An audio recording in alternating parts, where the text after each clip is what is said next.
and it brings it to your attention, and the consumer has to decide. I know ChatGPT just introduced a buy button in its agent, so that's still reliant on the individual deciding to click that button. Well, it's the same as Google alerts. I tell you what I want. Yeah. It starts to prompt me. Yeah. Right. Yeah, but it may be more, you can kind of leave it on its own to find it. Yeah. Whereas you don't have to shepherd it. Yeah, exactly. Like you basically put in a prompt and you come home and you got 6 options to look at. Yeah. Yeah. It sounds fantastic. But I don't know how many more bicycles I need, so I don't know if I'll use that. With winter coming, you don't need any. No, not around here. Not in Chicago. Welcome to the Payments Experts Podcast, a podcast of Global Legal Law Firm. We hope you enjoy this episode. Have you seen it within your own operations that AI as a tool is helpful? I mean, because you guys write all day. I know when I've seen commercials on TV that kind of, selling AI to the masses. One of the things I saw was this commercial where the guy, writes an email and then it says do this to it and it changes it, and they're like, oh, did he really write this email? And but in the world of, because I think because we draft too, we're writers, and that's it's a primary part of our job. Right. And I do see a benefit to AI spitting out to you. One of the things that I see most often with attorneys that is, to me, because they've been taught wrong or they've taken models that are wrong, there's so much passive voice in attorney drafting, and I don't understand it. And we really try to refocus people on having active voice, like not being passive, being forthright. And so I understand writing because it's part of what we do. And I do see the benefit that AI could provide to how somebody can shape how they need to write or change or use it as a tool to teach you by giving you different examples. Are you seeing that in your own little world there? You mean my own experience? Not necessarily your experience, but I mean, you are in media and you are interacting with people in media and you are probably looking at other media sources. Do you see it take place? Yeah, I'm for sure. I have read AI generated press releases already and probably have been for a while now. My primary interaction with it is, as a writer, I have to take pride in what I write. And one reason why I like digital transactions is we want to be an independent source of information about the payments industry. And so if I use AI to help, maybe it could run a spell check, something like that. But if, I'm not going to use AI to write a story or to even do anything beyond just a spell check, maybe, because we want to make it, this is coming from a genuine, someone's interpretation of what's going on in, whatever the particular piece of information is. So it's genuine, it's authentic, and it's original. And I think that's one of the risks of employing AI too much or not judiciously, is you can lose the originality. And then if the language gets commoditized for whatever purpose, whether it's, describing how what the acquiring process is like on your website or how a mobile wallet works, if all of a sudden, people are using AI to generate the same information, then where's the uniqueness? Where's the value? Oh, I agree with you. Look, man, I couldn't agree with you more. I like who I am at my core is exactly what you're talking about. The homogenization of people is dangerous, period. Yeah, like whatever, the symbolism, the things that go on, I think we need to allow originality. I think it does so many things to benefit and drive people forward, So I respect what you just said greatly. I think it's wonderful. I actually think we should take that blurb and actually make a soundbite for whatever your next promotion is, because I think that it's truly important. I see people wanting to do things on speed. I see people wanting to do things to lower cost. And look, I appreciate all of those things. I get it. But at the same time, I do believe you lose quality at that point. Yeah. It's age-old question. You speed things up, can you maintain the quality? Right, yeah. Right. Chris, we talked just the other day, we were talking about Stripe and VAMP scenarios. And a question I have, and I think a concern, is that AI is moving at, light speed, basically. And yet we know, as we mentioned earlier, it does come back to a person, right? And we were talking about how... Yeah, I think what Kevin said is so important. Right. Yeah, when you underwrite a merchant account, you're underwriting the individuals that own the business. A lot of times, especially with the new business, that's great if they understand what their historical statements are and they know they've been in business for a long time. It makes it easier. But generally speaking, you're underwriting the person that owns the business or the people. And I think that that's super important. I think I not to interrupt you, Jared, because I kind of saw where you were going. There's a fascinating book I read about 15 years ago. I want to say the last name of the author is Costa, I believe, and it's called The Watchman's Rattle. And it is a historical analysis where great societies in history have faced a problem where logic doesn't solve it, and they trade belief systems for logic. And, so I don't know if you've ever seen Apocalypto, which is a Mel Gibson film. Yeah. Mm-hmm. But it's a fascinating film. Look, anybody who's listening to this, if you get one thing out of this, Apocalypto, go watch it. But it's a fascinating film. And the whole thing is about the Mayans before the Europeans came, and they had drought conditions and they had cisterns, which basically during drought would allow them to have water storage. And that went away. And it's about kind of the time period when this was happening, where leaders had turned to human sacrifice to appease the gods, to somehow appease the drought conditions. And where logic or science had failed, belief systems took over to kind of some illogical ways. And the whole purpose of this book, The Watchman's Rattle, is talking about the rate of change of technology is not keeping up with the rate of change of the frontal cortex and evolution, and you're going to get gridlock. Yeah. And we're going to have some problems that have gridlock. And so I think AI is going to produce some of these things where it's going to overshadow humanity.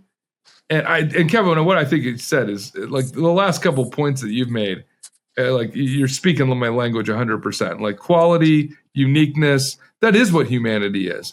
And as we allow technology to drive too much, we're going to have some real issues. Whether I don't know how they're going to present themselves. I mean, I don't have a crystal ball, but I do see an environment ripe for problems as we allow a technology to take over. Like I told my family this morning, when the internet came out, right? I'm a Cold War kid. I'm like you. I remember the cable system with the box and the cord and the 3 levels. Yeah, and you punch the button. Yeah, totally. I mean, I'm dating myself, but I remember all these things. And when the internet came out, there was this idea of, this is how the world is going to be and yada, yada, yada, and blah, blah, blah. And then we had something called the .com bubble. So there is a saturation point to things happening. I think AI is going to experience that because as I've been alive long enough, I've seen enough things. It's going to happen. Don't know what that's going to look like, but we're going to have an environment that's extremely ripe with just existential problems almost, maybe because of the subject matter that we're talking about. You know, all right. Let's get off the existential conversation. Tell me, from a digital transactions perspective, what outside of AI do you see kind of as like a driver, or things that are happening that are really important that you believe are important in payments? Yeah, well, that's a great tie-in because our November issue is each year the 10 most pressing issues in payments as we see it. Top of our list is VAMP. But then we also see like use cases for real-time payments. FedNow and RTP has been out for a while. FedNow is more than 2 years old now. And there's all sorts of other real-time payments that falls into that, like Zelle, Visa Direct, Mastercard Send, a lot of other ones. We see checkout friction continues to be an issue, whether my watch is doing that. What do you attribute the checkout friction to? There's a lot of factors. I think one, there's more and more people going online, whether it's on their phone or on a desktop or a tablet, to conduct commerce. And now it's definitely spreading, definitely saturating into more generations. So older generations, even younger generations, maybe not the 20 to 50 age group that might be considered prime for e-commerce. I think it's that. There's a lot of payment options as well. So I think there's the need to kind of streamline that. The merchant, wants to try and streamline the checkout process, while they still give the consumer a choice to pay however they want, but it's still easy enough to do it, not to induce frustration or abandonment. The bane of e-commerce. The other thing we see going on, unfortunately, ties right back into AI, is agentic commerce. That's going to be a whole new level of e-commerce going on. And I know Google just came out with its agent payments protocol on how it's going to approach agentic commerce. Regulation is always an issue, even when there is a political climate where maybe there's not so much emphasis on it. There's still enough emphasis on regulation, and that's not just state and federal. There could be local issues, card brand rules. Yeah, changes along those lines. We're seeing a lot of that. I mean, the Illinois lawsuit, the Illinois legislation to remove interchange on sales tax and freight, and then Colorado's got something on the books that they're trying to pass. It's totally different. I mean, when we have an absence of federal standardization, we're going to get a hodgepodge among the states, and some are much more active than others. And yeah, I mean, I talk about that on this program. We try to stay away from politics. Unfortunately, there is some sort of oversight that it's limited, but there's oversight in our space. And where we don't have oversight happening, I agree. If it's not there at the federal level, then you're going to start to see things happen at the state level. We're in California, so we see all sorts of state activity, especially with financing, and so I look at it and I'm wondering what they're going to do to try to. I mean, when the Illinois thing came out, I was like, well, Visa, Mastercard is not constructed to deal with this. Like, I wouldn't even know how they know how. I mean, Illinois, I understood its purpose, but then at the same time, I kind of looked at it and went, okay, well, even if you guys are successful, what would happen if every single one of your residents can't participate in the payments ecosystem because Visa, Mastercard can't deal with this, right? I mean, they can't structurally, operationally handle what you're telling them has to take place. Now, all of a sudden, they just do a geo block on anybody in Illinois. Yeah.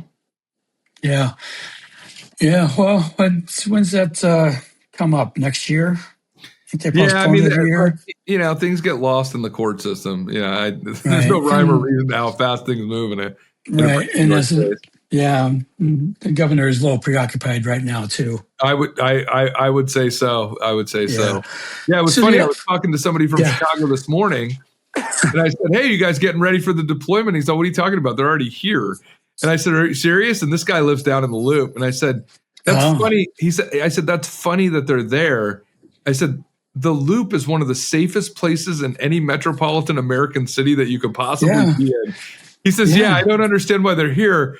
They missed the mark by about 10 miles. They need to move south by like 10 miles. There's a few neighborhoods that I could tell them to go to, Right. Well, I'm sure they're there too. So going back to the other things that we see is, important issues facing the payments industry now.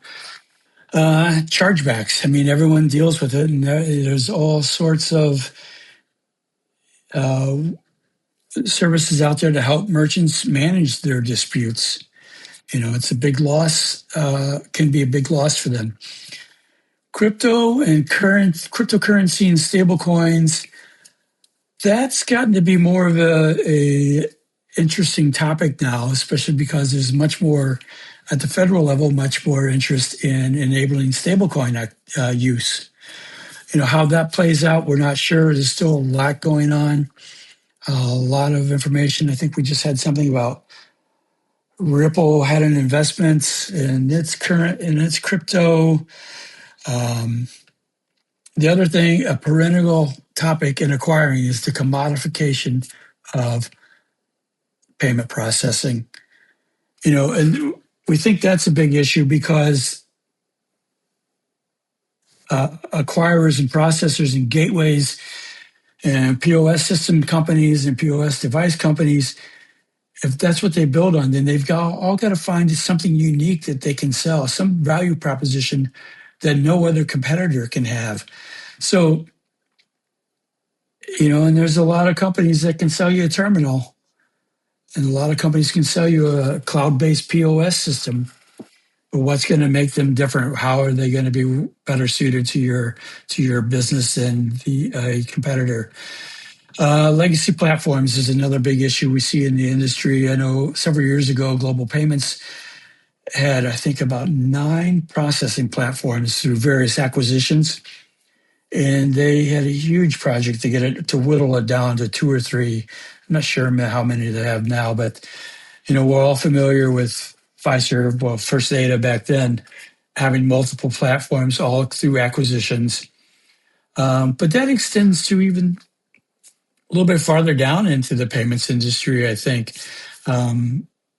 We all all the companies want a platform that can adapt, and not all technology, even from like 5 years ago, was capable of doing that.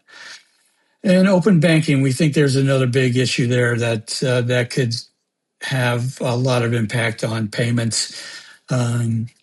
Personally, I see it, open banking could be a gateway to pay by bank, which is still very much a concept at this point, even though there are practitioners of it, providers of it. And frankly, we're all used to it because we all use ACH. That's a pay by bank option. It's just not an instant one. So it's Kevin, kind of my rundown. for our listeners, can you speak to what open banking is? Can you define it for us and talk about that a little bit? Sure. So it's the concept of being able to share a consumer's merchant or banking account with a merchant in a secure way. Companies like Plaid and MX Technologies, I believe, are big in that space. You may recall Visa tried to acquire Plaid a few years ago, and that didn't go through. What they do is they establish a connection. The merchant, they're like a conduit, the open banking providers. There's a merchant on one side, and then the consumer's bank account on the other end. So open banking is that secure way to transmit that financial data back and forth. So it could be used for bill payment.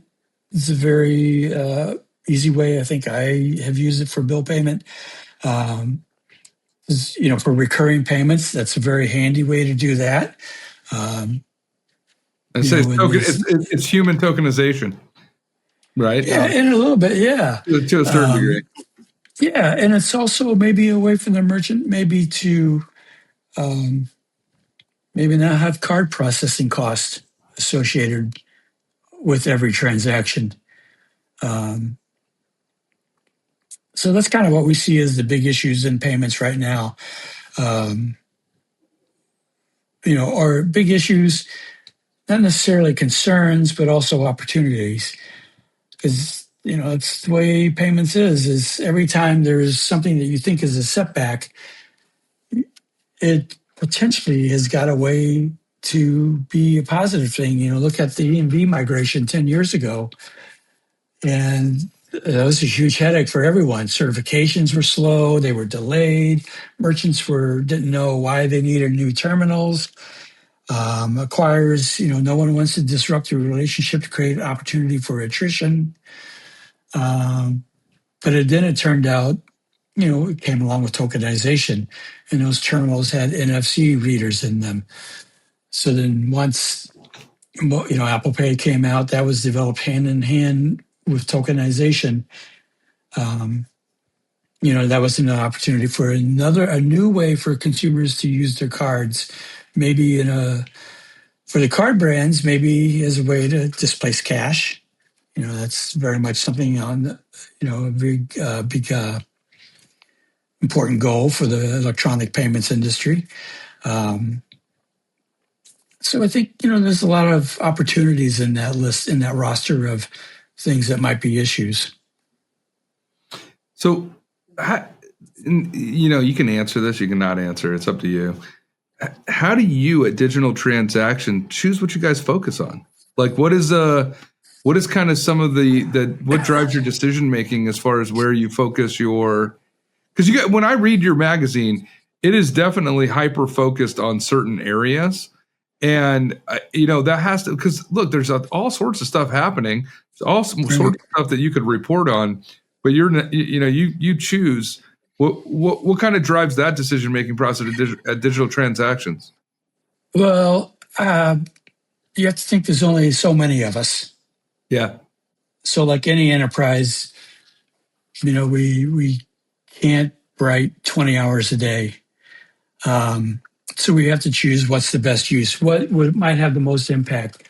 This goes back to the old standard who, what, where, when, how, why of journalism, where that's how what makes the news is what's going to have the most impact, who's going to influence the most, is it novel? I mean, these are all considerations. Is this what people in the industry, as we go out to shows and we're talking to people or we hear things,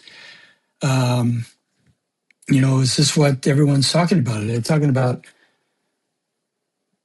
a 4K kitchen display monitor is the next big thing. Might be overkill for a kitchen display system monitor, but maybe somebody's found a way to do it and make lots of money from that. Yeah, I was envisioning like Jason Robards and All the President's Men with everybody sitting around the table trying to figure out like Metro, what you got in Metro?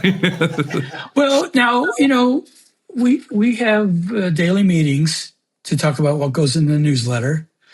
And twice a day and as needed, there'll be news that comes along that we weren't expecting. And we've got to discuss what do we want to do with this. But a lot of the times for the daily newsletter, that's kind of the product of what's going on in the news cycle. Pfizer have a big announcement. Is Shift 4 made another acquisition, that sort of thing. For the magazine and the longer piece, it's more about, okay, it's kind of like a culmination of what's going on at the moment. What is it that people seem to be on a lot of minds? Is all of a sudden, are all these companies jumping into agentic commerce? Okay, that's kind of tells you there's a lot of interest there. For our listeners, can you explain that? So agentic commerce is using an AI agent in lieu of the actual person. So let's say I want to look for a cardigan for the winter, but I don't have time to do it myself. So maybe I can set up an agentic commerce agent, say, look for a blue cardigan, button closures, in my size, made out of this material. And then it'll just go and search, or it'll wait. AI executive until it finds one. Yeah. AI. Right? Yeah, like an AI shopping assistant in many ways. Yeah. But the risk there is, how does the merchant know that that's a legitimate AI agent representing a legitimate you consumer? Just actually, like that right there, even for our own internal spend here, like I need to get people on that, because we buy all sorts of stuff as a business, And Yeah. I don't know what the thought making process is going into some of it. So, like, I'll give you an example of what you just described. We are going to buy a water filtration system for the building that we're in instead of getting bottled water. And that way, we looked at what we were spending on bottled water. We looked at kind of like the labor associated with it. One time, throw it in, boom, this is where people can go get it. It's totally purified. It's built in. It's built into the building, and we were like one-time cost. There's probably a filter cost here and there, but ultimately, that seemed like money well spent, and we never have to deal with that vendor anymore. We're gonna kill it, but it's that thought process of how do I, basically spend less, get same or better quality, and stop the recurring spending. What you just described is great, Yeah, but it's and then the consumers got to be able to trust it as well. And that's I think why Google came out with this agent payments protocol. It's all an effort to help make that legitimate and safe and trustworthy for the merchant, for the processor, and for the consumer. Yeah, that's fascinating. Kevin, if I understand this correctly, is this AI agent, is it actually doing the transaction? Is it also making the payment, if you will? From what I've so far, from what I know so far, I don't think it actually is. I think it brings it to you and it brings it to your attention. And the consumer has to decide. I know ChatGPT just introduced a buy button in its agent. So that's still reliant on the individual deciding to click that button. Well, it's the same as Google alerts. I tell you what I want. Yeah. It starts to prompt me. Yeah. Right. Yeah, but it may be more you can kind of leave it on its own to find it. Yeah. Whereas no. You don't have to shepherd it. Yeah, exactly. Like you basically put in a prompt and you come home and you got 6 options to look at. Yeah. Yeah. It sounds fantastic. But I don't know how many more bicycles I need, so I don't know if I'll use that. With winter coming, you don't need any. No, not around here. Not in Chicago, unfortunately. All right. Well, look, man, this has been great. What would you like to leave us with? We always give our counterparty here the last word, but if there's anything that you would want us to, or our listeners to know, either about digital transactions, payments, yourself, take it away. Yeah, I just like to say that, digital transactions, we want to be an independent, authoritative, incredible source of information for people in the payments industry. And the way we do that is by talking to people and hearing from them. That's the most critical thing, is that we can publish our products, but we need to know, we don't have the day-to-day operations in payments itself. Though I have joked we should start an ISO, but that'd be a conflict of interest. Yeah. Well, let me say this, and I will. And normally I give you the last word, but I'm going to editorialize what you just said. Right. I think that what you do is extremely important, and I think that you said something earlier today that you don't necessarily get people reaching out to you, but I think that there are a lot of issues that operationally people are experiencing. And I hope that this podcast shows people in the marketplace that digital transactions is a place that they can go to discuss some of these issues. So tell people how they get a hold of you. Well, they can email me, kevin@digitaltransactions.net is the best way. I really don't have any social media. I don't blame you. So, but look, I think I really appreciate you coming on, because I'm no joke. Oh, thank you. I really appreciate it as well. And ISO and agent is really how I educated myself. And I'm going to throw a shout out to Paul Rianda. When I came into this marketplace, oh yeah, Paul is great resource, and very generous with his time with me. When I had an issue, for sure, I needed somebody to give me some background. Paul's up the road. I would call Paul, and he has always been cool. I worked on something with him last week. He's a great guy. He's always easy to work with.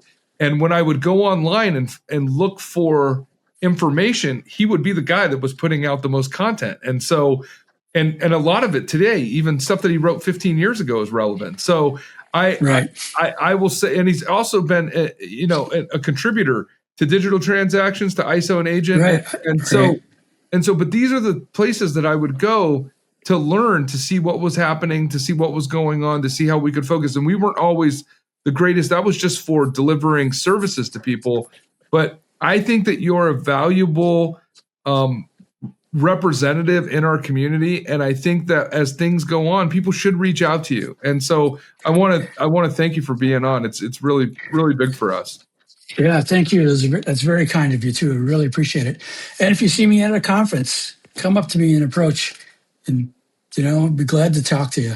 For sure. I see Bob every time. It's just oh yeah. Give the wave. He's out walking the floor. Oh yeah. Yeah, for sure. But I'll see you. The NEAA is in Boston, so I'll be at that one. Okay, great. I'm not going to Money 2020 because I usually am priced out of that one, but it's gotten really expensive to go to Money 2020. Yeah. So unless you've got a true agenda, I usually skip it. But I do think that's a valuable place to see what's kind of coming down the pipe too. Yeah, Kevin, I got to tell you, this is 6 years ago when I started with this firm. I'll never forget it, Chris. We were at our past office. Chris comes walking in. I was a newbie. He goes, he had a copy of Digital Transactions in his hand. He goes, Jeremy, if you want to learn this industry, read this. You should read this all the time. To this day, I get Digital Transactions every day in my inbox. And believe it or not, I do. It helps us know. We distribute. I distribute your. I make everybody really sign nice. up for your daily. Yeah, it's. When I've got attorneys with idle time, I'm like, go read this. They're like, this is what we do. You should be. Your knowledge base in this should be increasing at all times when you're here. If not through the work, then through publications like this. And so, literally, everybody here reads the Digital Transactions. Oh, it's good to know. I really appreciate that. Yeah. All right. Well, thank you, Kevin Woodward. Thank you, Digital Transactions. It was a really good show. I really appreciate your time. Thank you for listening to this episode of the Payments Experts Podcast, a podcast of Global Legal Law Firm. Visit us online today at globallegallawfirm.com. Matters discussed are all opinions and do not constitute legal advice. All events or likeness to real people and events is a coincidence.